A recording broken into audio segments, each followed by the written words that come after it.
Vote শুধু সময়ের অপেক্ষা, তাই সমস্ত দলের প্রার্থীরা একটু সময় নষ্ট না করে দিনরাত্রি তাদের প্রচার চালিয়ে যাচ্ছে। রবিবার সকাল সকাল দমদম স্টেশনের সামনে থেকে সুবিশাল মিছিল বিস্তীর্ণ অঞ্চল পরিক্রমা করে কুমোরপাড়া মোড় থেকে শেষ হয়। এবারে কংগ্রেস সিপিএম এর যৌথ প্রার্থী সুজন চক্রবর্তী, তাই কংগ্রেসের নেতা তাপস মজুমদার সহ প্রচুর কংগ্রেস সমর্থক প্রচারে সামিল হতে দেখা যায়।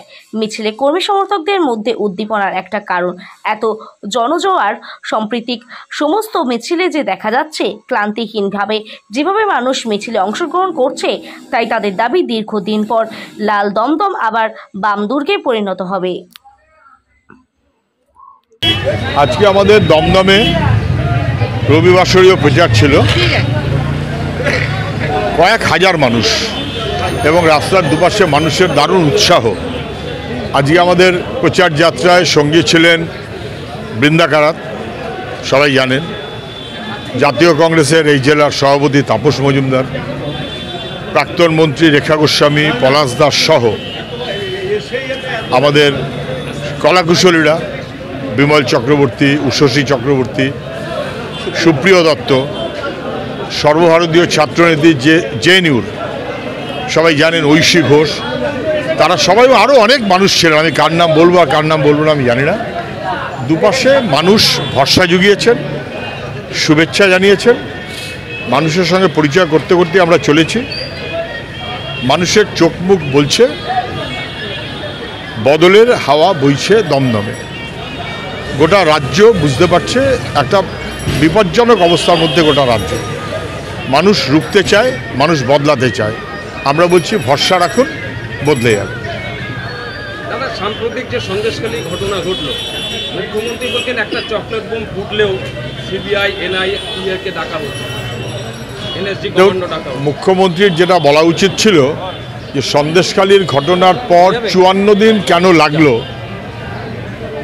শাহজাহান গ্রেপ্তার হতে, গ্রেপ্তার করতে আমি বলছি না, গ্রেপ্তার হতে 19 দিন সময় লাগলো কেন ইডির? এটা কেন্দ্রীয় সরকারকে বলতে হবে যে 5ই জানুয়ারির পর পরের দফায় গেল 19 দিন পর, 19 দিন সময় লাগলো, তার মধ্যে সব সরিয়ে রাখার ব্যবস্থার সুযোগ দেওয়া হলো। মুখ্যমন্ত্রীকে উত্তর দিতে হবে যে মুখ্যমন্ত্রীর ডিজি 3 দিন সন্দেশখালী গেছিলেন, তা সত্ত্বেও তিনি কিছু টের পেলেন না কেন?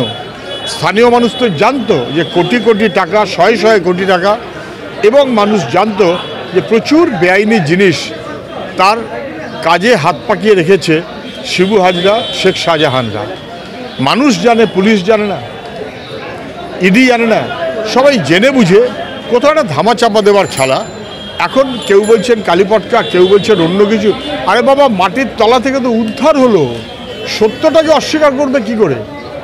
বিদেশি আগ্নেয়াস্ত্র একটা অটো চালকের বাড়ির থেকে যা সন্দেশখালীতে পাওয়া গেছে, তার এক একটা রিভলভার 7-8 লাখ টাকা করে দাম, নাকি এদেশের বাজারে বিক্রি হয় না, এবং নাকি আমেরিকার তৈরি, সেখান থেকে এসেছে। কে আনলো? কে আনার ব্যবস্থা করলো? তৃণমূলের নেতারা কি দুষ্কৃতি পুষতে পুষতে এমন জায়গায় গেছেন যে একেবারে বিদেশি অস্ত্র পর্যন্ত মজুত করা রয়েছে? কোন উদ্দেশ্যে? মানুষের অধিকার কেড়ে নেওয়ার জন্য, মানুষের মুখ বন্ধ করার জন্য? সন্দেশখালী তো তাই স্পষ্ট করছে। তৃণমূল এই সমস্ত কাণ্ড ঘটিয়ে চলেছে, আর বিজেপি সব দেখে শুনে 10 বছর ধরে চুপটি করে থেকেছে। এখন ভোটের সময় একটু লড়াই ভাব দেখাচ্ছে। মাননীয় তো রাজ্যের সাংবিধানিক প্রধান এবং স্বরাষ্ট্রমন্ত্রী বলবে, তার কি দায় বর্তায় না এতগুলো আর্মস? দেখুন, মুখ্যমন্ত্রী বরঞ্চ বলছেন যে বদনাম করা হচ্ছে তৃণমূলকে। আমি জানি না, অস্ত্র মজুত করাটা হয়তো শুনাম, অস্ত্র উদ্ধার করলে যদি কারোর বদনাম হয়, সেই বদনাম তো হতেই হবে।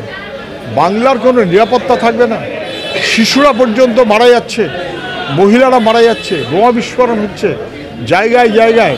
মুখ্যমন্ত্রী বুঝতে পারছেন না যারা অগ্নিস্তূপের ওপরে, বারুদের স্তূপের ওপরে বাংলাকে উনি দাঁড় করিয়েছেন? বাংলার মানুষের প্রতি কোনো দায় ওনার নেই। খুব দুর্ভাগ্য আমাদের এই মুখ্যমন্ত্রী। রাজ্যের শিক্ষা ব্যবস্থা নিয়ে বলছেন রাজ্যের যে রায়গুলো হচ্ছে পক্ষপাতপুষ্ট। 26,000 ছেলেমেয়ের কাজ গেছে, এটা আমাদের কারোর আনন্দ হওয়ার কথা নয়। এই 26,000-এর মধ্যে নিশ্চয়ই একটা বড় অংশ দুর্নীতিগ্রস্ত। এসএসসি সিবিআই বলার পর স্বীকার করেছে 5,400 দুর্নীতি। সিবিআই বলছে তখন এসএসসি বলছে হ্যাঁ ঠিক, নিজের থেকে বলছে না কেন? কোর্ট বারবার বলেছিল চাল আর কাকড়কে আলাদা করো, ন্যায্য যোগ্য আর দুর্নীতি আলাদা করো। এসএসসি তা করেনি, রাজ্য সরকার তা করেনি, না করে যারা যোগ্য তাদের ওপরে বেআইনিদের বিপদ চাপিয়ে দিয়েছে। এটা হয় না, আমাদের স্পষ্ট কথা, যারা যোগ্য তাদের কারুর চাকরি খারিজ করা যাবে না, আমরা তাদের পাশে লড়াইতে থাকবো। যারা বেআইনি তাদের কারুর চাকরি বহাল রাখা যাবে না, আমরা তাদের বিরুদ্ধে থাকবো। আইনিভাবে কি যারা যোগ্য প্রার্থী তাদের পাশে আপনারা দাঁড়াবেন? অবশ্যই, আমরা ইতিমধ্যেই বলেছি, আগেই বলেছি, প্রথম দিনই বলেছি যে যারা যোগ্য এবং এবং বেআইনি দুর্নীতি এই দুটো আলাদা করতে হবে। যারা যোগ্য তাদের তো অপরাধ নেই, তাদের চাকরি যাবে কেন? তারা লড়াই করবে, সে লড়াইতে আমরা আছি। কালকে ছাত্র যুবরা তাদের দাবি নিয়েই লড়াই করতে গেছে। এবিটিএ তারা ইতিমধ্যেই দরখাস্ত জোগাড় করছে, যারা যোগ্য তাদের হয়ে সুপ্রিম কোর্টে লড়াই করবে বলে। আইসা কোম্পানি একটা black listed company, black board থেকে তাদেরকে নিয়ে আসা হলো। মুখ্যমন্ত্রী ব্ল্যাক লিস্টেড কোম্পানিদেরকেই পছন্দ করেন, কারণ ব্ল্যাক লিস্টেড এবং কালো যারা তাদের নিয়েই তৃণমূল।